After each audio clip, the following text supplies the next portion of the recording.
ভালো তো বাসলাম, কিন্তু তোমাদের বাড়ি থেকে আমাদের সম্পর্কটা মেনে নেবে তো? কেন নেবে না? আমার আব্বু আমাকে খুব ভালোবাসে, আমি বললেই ঠিক মেনে নেবে।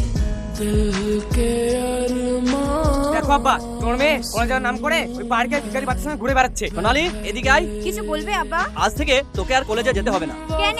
আমি যা বলছি তাই হবে, আর কোনো প্রশ্ন নয়। যাও, ঘরে যাও।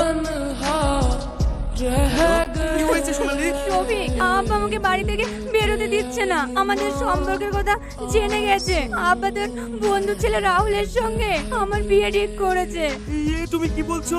আমাকে এখান থেকে নিয়ে চলো, আমি তোমাকে ছাড়া বাঁচতে পারবো না। শফিক, শফিক, তাড়াতাড়ি বাইরে আয়। কারা তোমরা? আগে বল, তোর ছেলে কোথায়? আমি জানি না ওরা কোথায়। এই, তোর ঘরটা তালাশি করে দেখ তো। বস, ঘরে কেউ নেই। আমাদের আসার খবর পেয়ে পালিয়ে গেছে মনে হয়। ভালো করে শুনে রাখ, আজকের মধ্যে যদি তোর ছেলে আমার বোনকে ফিরিয়ে না দেয় তাহলে তোদের কাউকে বাঁচতে দেবো না।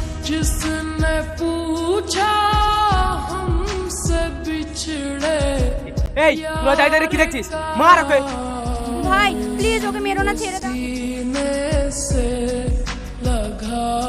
আজ তুই আমার মাথা নিচু করে দিয়েছিস, কালকেই তোর সঙ্গে রাহুলের বিয়ে দিয়ে দেবো। আমি শফিককে ছাড়া কাউকে বিয়ে করতে পারবো না। আমি শফিককে ভালোবাসি। দেখেছেন আপা, আপনার মেয়ে মুখের ওপর কথা বলা শিখে গেছে।